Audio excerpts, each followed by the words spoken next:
এই তারেক রহমান একটা কুলাঙ্গার, আমার মনে হয় যে কবে যে একটা চট থাপ্পড় খাবে, খাইছে অলরেডি।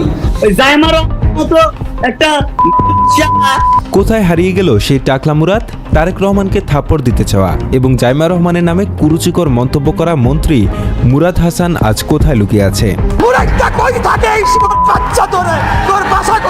একসময় যার মুখের বিষে নীল হয়ে যেত রাজনৈতিক প্রতিপক্ষ, সেই প্রভাবশালী মন্ত্রীকে এখন কোথাও দেখা যায় না।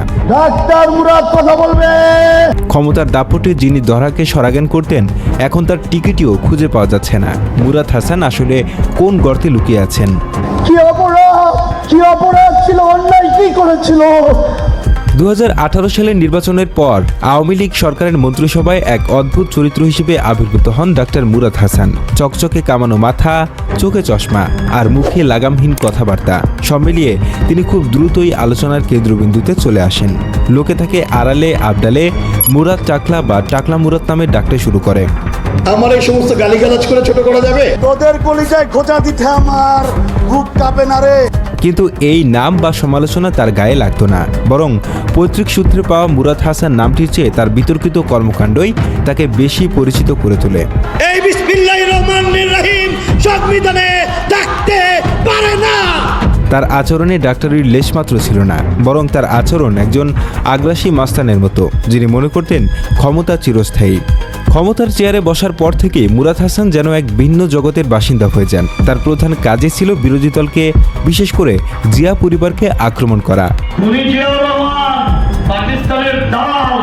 বেহায়া লম্পট লুচ্চা এগুলা বানাই দিছে রাষ্ট্রধর্ম ইসলাম। আর সেই আক্রমণ রাজনৈতিক শিষ্টাচারের কোনো ধার ধারত না।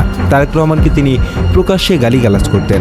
ও বেগম জিয়ার পোলা না কার পোলা, এটা আল্লাহ জানে। এমনকি তারেক রহমানকে পেলে তিনি চড় থাপ্পড় মারবেন, এমন কথাও তার মুখ থেকে বের হয়েছে অবলীলায়। কিন্তু মুরাদের দৌরাত্ম্য শুধু পুরুষদের মধ্যে সীমাবদ্ধ ছিল না, তিনি টার্গেট করেছিলেন নারীদের।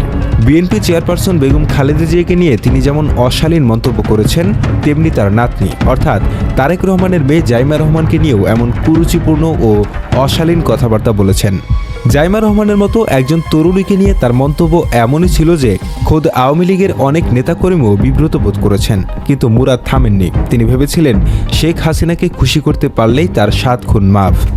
কিন্তু পাপ তো আর বাপকেও ছাড়ে না। মুরাদের পতনের ঘণ্টা বাজতে শুরু করে তার নিজের আচরণের কারণেই। ক্ষমতার গরমে তিনি এতটাই অন্ধ হয়ে গিয়েছিলেন যে সাধারণ মানুষ তো দূরের কথা, নিজের নিরাপত্তারক্ষী বা ড্রাইভারের সাথেও তিনি অমানবিক আচরণ শুরু করেন।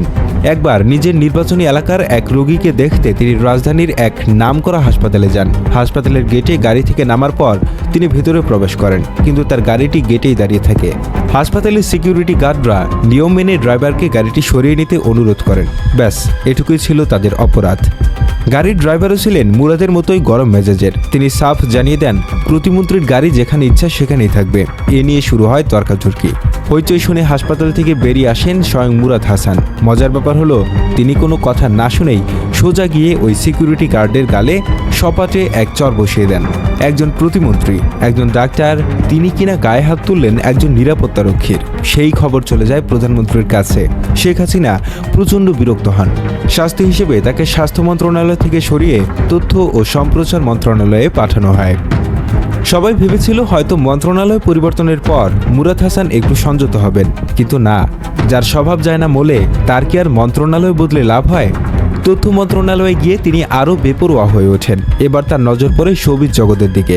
সিনেমার মহরত অনুষ্ঠান হোক বা অন্য কোনো আয়োজন, মুরাদ হাসান সেখানে গিয়ে নায়িকাদের নিয়ে কুরুচিকর মন্তব্য করতে শুরু করেন। তার ভাষা এবং অঙ্গভঙ্গি ছিল এতটাই আপত্তিকর যে অনেকেই তার সামনে অস্বস্তিতে পড়তেন। তবে মুরাদ হাসানের কফিনে শেষ পেরেকটি ঠুকে দেয় চিত্রনায়িকা মাহিকে নিয়ে ফাঁস হওয়া ফোনালাপ। সেই ফোনালাপে শোনা যায় মুরাদ হাসান মাহিকে দেখা করার জন্য জোর করছেন। মাহি এড়িয়ে যাওয়ার চেষ্টা করলে মুরাদ তাকে অকথ্য ভাষায় গালিগালাজ শুরু করেন। তিনি বলেন আইনশৃঙ্খলা বাহিনী দিয়ে মাহিকে তুলে আনবেন, এমনকি 5 তারকা হোটেলে ধরে এনে তাকে শ্লীলতাহানির হুমকিও দেন। একজন রাষ্ট্রের মন্ত্রীর মুখ থেকে এমন হুমকি শুনে সবাই স্তম্ভিত হয়ে গিয়েছিল। এই ফোনালাপ ভাইরাল হওয়ার পর দেশ জুড়ে আলোচনার ঝড় ওঠে। আওয়ামী লীগের নারী নেত্রীরা মুরাদের এমন আচরণের তীব্র নিন্দা জানান। প্রবল জনরোষের মুখে তাকে পদত্যাগ করতে বাধ্য করা হয়। পদত্যাগের পর মুরাদ হাসান বেশ কিছুদিন নিজেকে আড়াল করে রাখেন, কিন্তু তার নাটকীয়তা কি আর শেষ হয়? এর কিছুদিন পরেই তার স্ত্রী ডাক্তার জাহানারা এহসান বোমা ফাটান। তিনি অভিযোগ করেন মুরাদ হাসান ঘরেও তার স্ত্রী ও সন্তানদের উপর অকথ্য নির্যাতন চালান। মাতাল অবস্থায় গালিগালাজ এবং মারধর করা ছিল তার নিত্যদিনের অভ্যাস।